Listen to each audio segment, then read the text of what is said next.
Vayamos a la palabra de Dios. Así que si tú estás listo para entrar a la palabra de Dios, quiero que digas conmigo: oh yeah. Vamos a Isaías capítulo 43. Isaías capítulo 43. Y te voy a leer el primer versículo. Isaías capítulo 43. Dice la palabra del Señor, en nombre del Padre, del Hijo y del Espíritu Santo. Isaías capítulo 43 dice así: ahora así dice Jehová, creador tuyo, oh Jacob, y formador tuyo, oh Israel. Quiero que escuches esos nombres. Ahora sí dice Jehová, creador tuyo. Le habla a Jacob como su creador, y formador tuyo, a Israel, como al que ha cambiado, como el que ha pasado por una transformación. Dice: no temas, porque yo te redimí. Te puse nombre. ¿Y qué dice ahí al final? Mío eres tú. No temas, porque yo te redimí. Te puse nombre, mío eres tú. Cierra tus ojos conmigo, vamos a orar. Gracias, Padre, porque tu palabra es verdad, tu palabra es vida.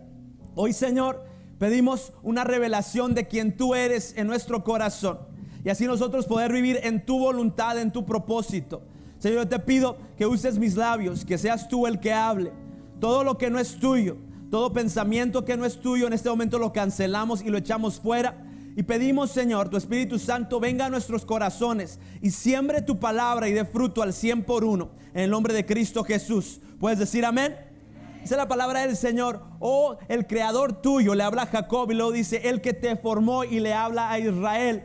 Hemos estado viendo cómo Dios nos ha mostrado su amor y su misericordia siempre en generaciones. Él se cataloga a sí mismo, o se identifica a sí mismo, como el Dios de Abraham, el Dios de Isaac y el Dios de Jacob. Y yo quiero que entiendas esto, por favor, voltéame a ver. La vida de Abraham, la vida de Isaac y la vida de Jacob no definen a Dios. Yo necesito que tú entiendas esto. Como hemos estado hablando en esta parte, di conmigo: defínete. Es Dios el que define a Abraham, es Dios el que define a Isaac, es Dios el que define a Jacob. Es decir, aunque Abraham era un mentiroso, porque tú puedes ver esto en la palabra del Señor, de todos la promesa de Dios permaneció. Aunque Isaac no estaba seguro de quién era, la promesa de Dios permaneció. Y aun cuando Jacob está luchando con lo que él tiene que hacer, Dios permanece siendo fiel. Entonces yo quiero que digas conmigo: defínete. Es Dios que nos define a nosotros. Cuando mi esposa y yo íbamos a tener a nuestra primera princesa, Isabela, a Caris Isabela Olivares Estrada, porque aquellos que venimos de México sabemos lo que es usar dos apellidos, ¿verdad? Y íbamos estábamos viendo qué nombre íbamos a poner, y estábamos peleando, entonces, la verdad, porque la mayoría de nosotros los mexicanos nos gusta poner nombres de acuerdo a algún familiar, ¿no es así? Nos gusta que seamos terceros, cuartos, quintos, ¿verdad? Que sigamos la tradición de la familia. O a lo mejor vas ahí y ves el calendario. ¿Cuántos de aquí se llaman Teófilos? O bueno, ok. Y ven el calendario. ¿Y cómo te vas a llamar? Pues imagínate. Yo imagino a mi abuela que tuvo 9 hijos, pues ya no saben ni qué ponerle, ¿no? Vamos a ver qué es lo que se nos ocurre. Nosotros que venimos de una tradición mexicana, ponemos los nombres de acuerdo a la familia, de acuerdo al almanaque, se dice, almanaque, a todo lo que estás ahí, ves, y así la vamos a poner. ¿Cómo le ponemos al hijo ahora? Bueno, vamos a ponerle Bonifacio. Y le ponen el nombre que está ahí. Entonces yo quería que ella se llamara como su mamá. Mi esposa se llama Ana Laura. Y yo le dije: tenemos que ponerle ahí. Pero obviamente después dices: bueno, ¿y si le ponemos como los abuelitos? Y aquí está mi preciosa suegra ahí con nosotros. Un aplauso a Dios por mi preciosa suegra que está ahí acá atrás. I love you. Ella se llama Virginia y le dicen Vicky. Le dije: pues le podemos poner Virginia.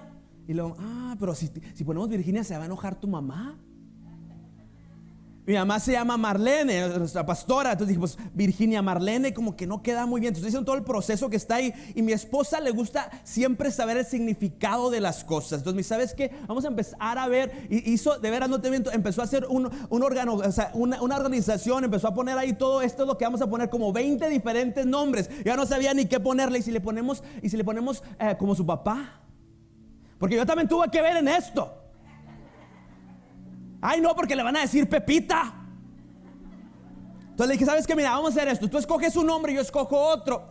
Y ella escogió Isabela. Y eso quiere decir apartada por Dios. Apartada por Dios. Es hermosura, pero es apartada por Dios, Isabela. Y me encantó ese nombre, ya le gustó mucho ese nombre desde el principio. Le dije, yo quiero que ella se llame como su mamá, porque yo soy mexicano y a los mexicanos nos gusta poner el nombre de la mamá. Me dice, no quiero que le pongas Ana. Entonces empecé a ver lo que significaba el nombre Ana, y Ana quiere decir gracia divina. Entonces empecé a ver en el griego lo que significaba gracia, y la traducción era cariz. Entonces véala, se llama Cariz Isabela Olivares Estrada, Cariz. Lo que no tiene el nombre de la mamá, sí lo tiene. Y conmigo, defínete. Acabamos de leer ahorita en Isaías 43, dice la palabra del Señor: yo te puse nombre, mío eres tú. Mío eres tú. Para aquellos que les gustan tener cosas suyas y le ponen le ponen nombre a su carro. Y conmigo, mío. A lo que es tuyo tú le pones nombre. Yo cuando la primera vez que mi mamá me dio un perrito, dije, este perrito yo le voy a poner de nombre, le voy a poner Lobby. Es mío. ¿Me estás escuchando? Yo quiero que entiendas esto. Aun cuando de veras cuando la primera vez que yo agarré el carro, un carro que prendía con oración ayuno, yo le puse nombre. Es mío. Dios te voltea a ver a ti y te dice, yo te pongo nombre, eres mío. Dios te define a ti. Cuando mi hija Isabela nació y la tenía yo, es Bella, es mía. Yo le pude poner el nombre. Cuando Dios nos dice esto, esta promesa, yo quiero que tú te lo lleves en tu corazón. Tú no eres tus fracasos, tú no eres tus logros. Escúchame, que muchos de nosotros podemos identificarnos: si yo soy mi fracaso, aquí fue donde yo hice algo malo. Muchos de nosotros a lo mejor nos identificamos: yo soy mis logros, lo que yo he logrado hacer. Pero en la cruz ni tus fracasos son más grandes que el sacrificio, y en la cruz ni tus logros son más grandes. Así que puedas entender esto. En la cruz lo peor que tú pudiste hacer, Él lo pagó. Y en la cruz lo más que tú puedas lograr, tienes que humillarte y reconocer que lo que Él hizo es mucho más grande que lo que tú puedes algún día ver. Entonces no me define eso a mí. Lo que me define es que soy suyo. ¿De quién eres? Yo por mucho tiempo pensé que si una persona hacía algo malo, entonces lo descalificaba de su destino. ¿Alguien ha pensado así? Y viendo la palabra del Señor, yo me he fijado que sí, a lo mejor muchas veces nuestras malas decisiones nos hace que demos 40 vueltas, pero el propósito de Dios no cambia. Así que yo quiero hoy animarte y decirte esto: lo que Dios te ha llamado a hacer, lo que Él ha definido para tu vida, no ha cambiado. Y ese error en tu vida, en tu familia, en tus hijos, lo que tú piensas que los hace a un lado del propósito de Dios, hoy más que nunca es lo que Dios va a usar para atraer sus corazones, tu corazón, al destino que Él tiene para ti. En Efesios capítulo 2, la palabra del Señor dice así: pero Dios, que es rico en misericordia, por su gran amor con que nos amó. Efesios capítulo 2 dice: Él es rico en misericordia por su gran amor que nos amó, aun estando nosotros muertos en pecados, nos dio vida juntamente con Cristo. ¿Qué dice ahí esa parte que está en paréntesis? Por gracia sois salvos. Versículo 6: y juntamente con Él nos resucitó y asimismo nos hizo sentar en los lugares celestiales con Cristo Jesús. ¿Quién sabe lo que es la gracia de Dios? Levanta la mano si tú sabes lo que es la gracia de Dios. Levanta la mano si tú has recibido la gracia de Dios. La gracia de Dios es cuando Él nos da lo que nosotros no merecemos. Va más allá que la misericordia. Va movida por el amor y es sellada con la fe y con el Espíritu Santo de Dios en sus dones en nosotros. Yo sé que aquellos que han leído Corintios puedes entender lo que te estoy diciendo, pero la gracia de Dios nos define. La gracia de Dios no dice: ¿sabes qué? Aquí en esta parte de tu vida, este error que hiciste. Estaba escuchando la historia de Mike Anderson. Mike era un joven que estaba teniendo muchos problemas y empezó a robar. casi a una edad de secundaria, de prepa, empezó a robar y hizo un robo tan grande que le sentenciaron a 13 años en prisión. Imagínate, es un joven, lo sentencia a 13 años en prisión y le dicen: vas a tener que pasar 13 años en la prisión, pero antes de que vas a la prisión, vas a irte a tu casa, vas a tener unos meses y luego van a llegar por ti para que puedas decir: es que estamos dando un tiempo para que tú puedas arreglar tus asuntos, y lo vas a entrar 13 años, porque eres tan joven, necesitamos que esté todo esto listo aquí. 13 años en la prisión. A unas semanas después de esto les llegó una carta que decía: Mike, eres completamente libre. Mike, cuando recibió esa carta, cuenta él su historia, que no podía creerlo. Él acababa de ir a la iglesia, acababa de entregarle su vida a Cristo. Lo primero que hizo después de eso fue entregarle su vida a Cristo y dijo: wow, Dios, si tú me estás dando esta oportunidad, voy a empezarte a servir. Empezó a servir en su iglesia, se volvió entrenador en una escuela cerca de ahí para ayudar a los jóvenes que estaban pasando diferentes situaciones. Se casó, tuvo una hija y empieza a servir a su comunidad. Después de 10 años le llega otra carta y dice: señor Anderson, la carta que le mandamos hace 10 años en la cual usted era libre fue un error de nuestra oficina. Usted tiene que pagar su deuda. Él va y dice: yo entiendo lo que yo hice mal y estoy dispuesto a entregarme. Su esposa, sus hijos, la comunidad, todos los que están alrededor han visto lo que él ha hecho, pero él hizo algo mal. Y yo quiero que entiendas esto: la paga del pecado es muerte, y lo que siembras cosechas, pero la gracia te hace vivir de adentro hacia afuera, no por lo que tengas que tomar responsabilidad. No sé si me puedas entender. Eso te lleva más allá de eso. Tienes paz cuando antes tenías temor. Sabes que lo que Cristo pagó por ti, y cuando tú te arrepientes de tu pecado, Él te perdona y hoy tú eres una nueva criatura en Cristo. Eso es lo que te define a ti, no lo que hiciste, no tu error.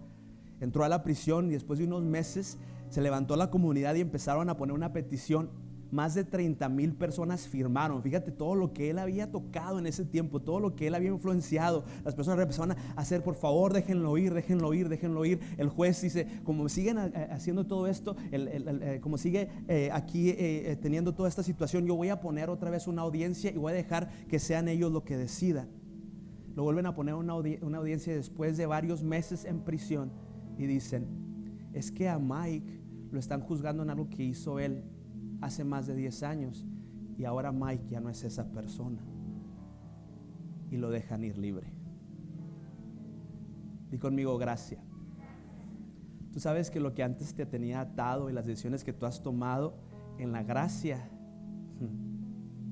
di conmigo: defínete. Yo quiero invitarte a que dejes que Dios te defina a ti, no tu pasado, no las malas decisiones que tú has tomado. Aún volteame a ver, por favor. Aún estando tú en la iglesia, yo quiero que entiendas esto: tú y yo no somos perfectos. Hay tantas personas que vivimos condenados en esto. Una cosa es, quiero que entiendas esto, una cosa es pecar deliberadamente, y aún ahí la gracia de Dios es tan grande sobre nosotros cuando te arrepientes. Pero otra cosa es cuando tú llegas y dices: Señor, yo te necesito. Yo reconozco mi pecado. Él es un buen padre y tan bueno con nosotros, que viene y te toma y te dice: yo sé que ellos piensan eso de ti, pero ahora esto es quien tú eres. Y la condenación que había antes para ti se acaba. Quiero que digas conmigo: mis errores no me definen. Nosotros podemos entender eso, pero ahí te voy ahora a llevar a un lugar un poquito más difícil. Tus logros tampoco te definen.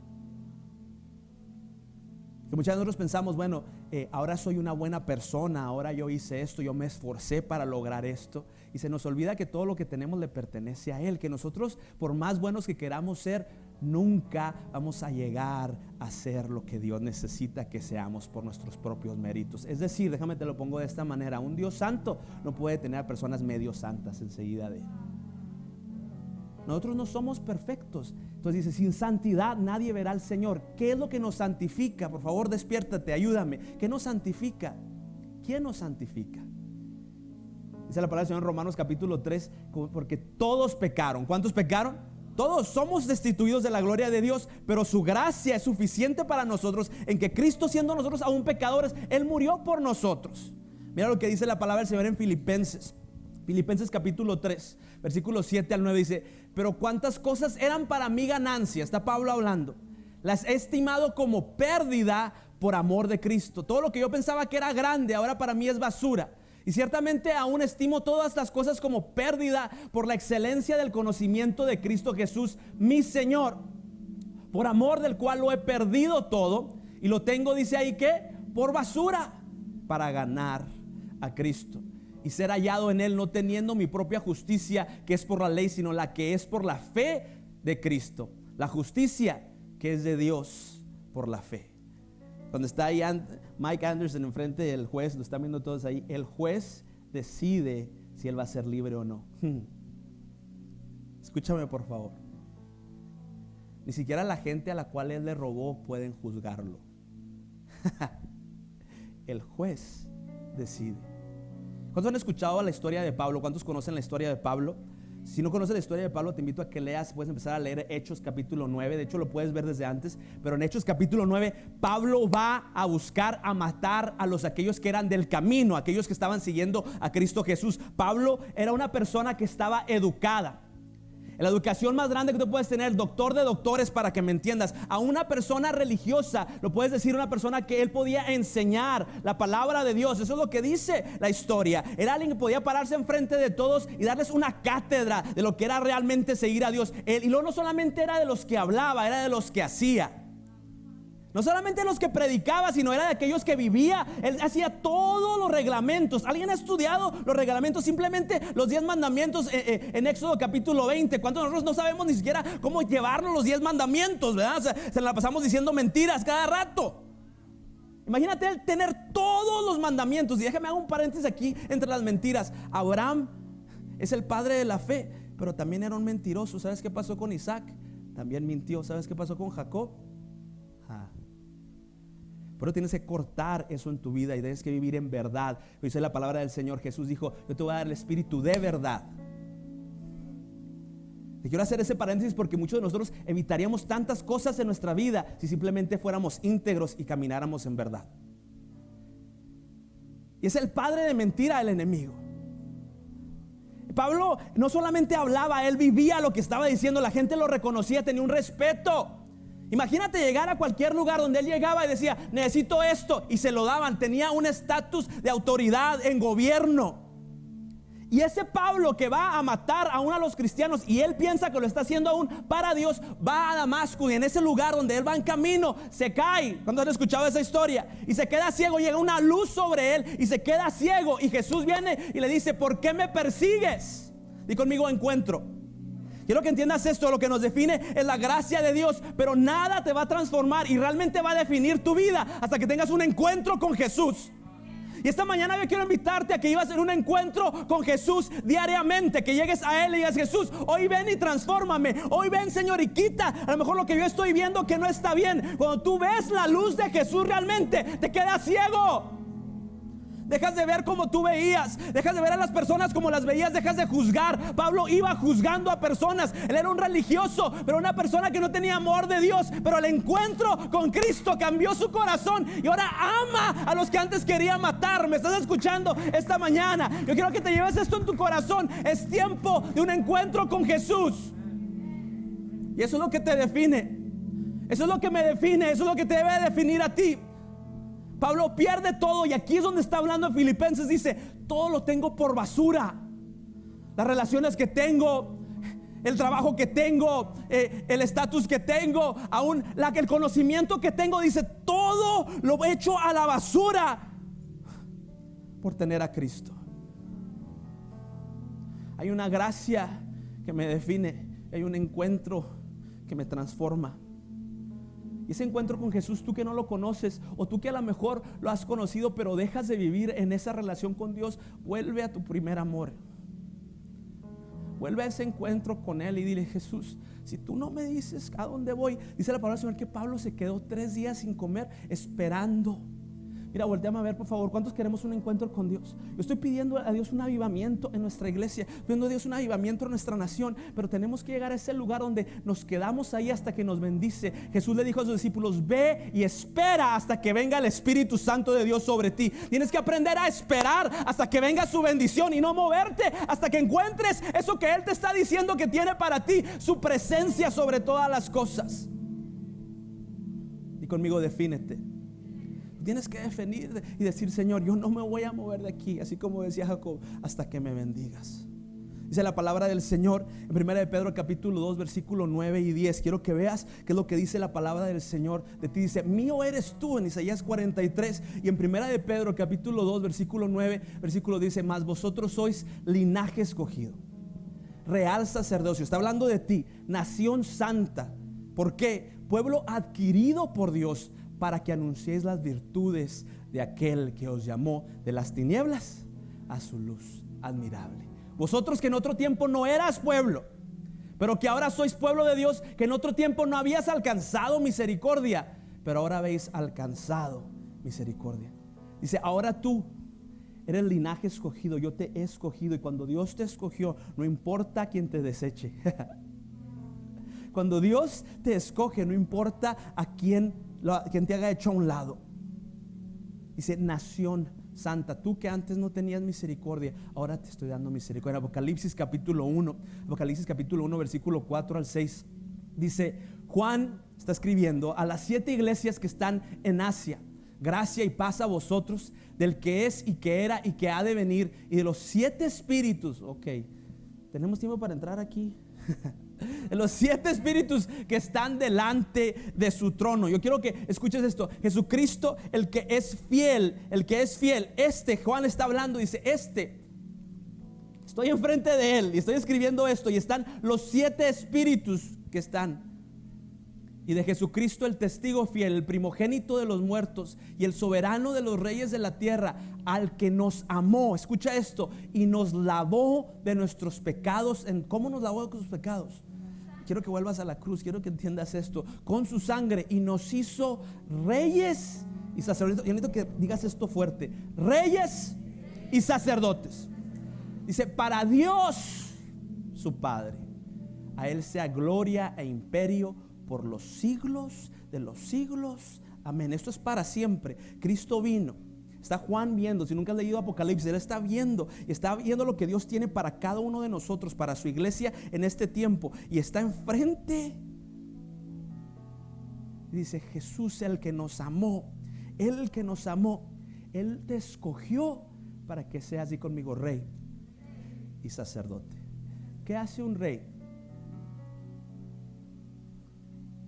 Estaba estudiando un poquito de lo que es la realeza y cómo ellos viven diferentes. ¿Sabes? Cuando tú eres rey, tú no puedes pensar solamente en ti. Tienes que pensar en todas las personas que están alrededor de ti. Y cuando tú eres rey, vienes de un linaje que te da una herencia. Es muy diferente como piensa una persona. Escúchame, por favor. Una persona que tiene que trabajar para el rey, que la persona que es rey. Y muchas veces nosotros pensamos: es que el ser humilde es realmente estar aquí, trabajar. Y quiero que entiendas esto: la verdadera humildad es cuando tú tomas tu lugar como rey. En tu casa tú eres rey. No les gustó, ¿verdad? Dice: para Dios eres rey. Es decir, ahora tú tomas decisiones que afectan. Quiero que te lleves esto en tu corazón. Hay cosas que están a nuestra disposición que no estamos usando, que Dios nos ha dado como reyes. Cuando tú eres rey, tú entiendes lo que decía Pablo, y decía: aún los ángeles están a tu disposición. Cuando tú eres rey, tú puedes decir: Señor, te doy gracias porque mi familia, te doy gracias porque mi trabajo. Di conmigo: rey sirve a la gente. El rey sirve a la gente. ¿Qué es un sacerdote? El que ofrece sacrificios a Dios. Puedes entender que Dios te escogió para ser sacerdote. ¿Te imaginas ahorita? No sé si ustedes sabían esto, pero cuando yo terminé mi carrera en TCU, terminando la parte teológica en religión. Yo tuve que estudiar lo que era la religión, no solamente el cristianismo, y me enfoqué en el cristianismo. Y cuando terminé esa parte de mi carrera, el Vaticano me mandó una carta y me dijo: ¿quieres ser sacerdote? Ya mero les decía que sí, pero estaba mi esposa enseguida de mí y dije: La Iglesia Bautista me mandó una carta y me dijo: ¿quieres terminar tu doctorado con nosotros? Me hicieron así, me dijo: a ti solamente te estamos dando esta invitación de todos los que se graduaron en este tiempo. Ellos te tienen que escoger para que seas sacerdote. Oh. En esta tierra hay un proceso para ser sacerdote. Y ahora Jesús viene y dice: porque yo morí, ahora lo que yo tengo, esto es lo que te define a ti. Tú eres un rey. Yo soy rey, tú eres rey. Yo soy sacerdote, tú eres sacerdote. Sirves a la gente, tienes acceso a todo. Ahora sirves a Dios, tienes acceso a todo lo que Dios tiene. El sacerdote tenía acceso al trono, tenía acceso a la presencia. Te puedo decir, el sacerdote puede hacer que la presencia de Dios descienda en el lugar donde está. En tu casa.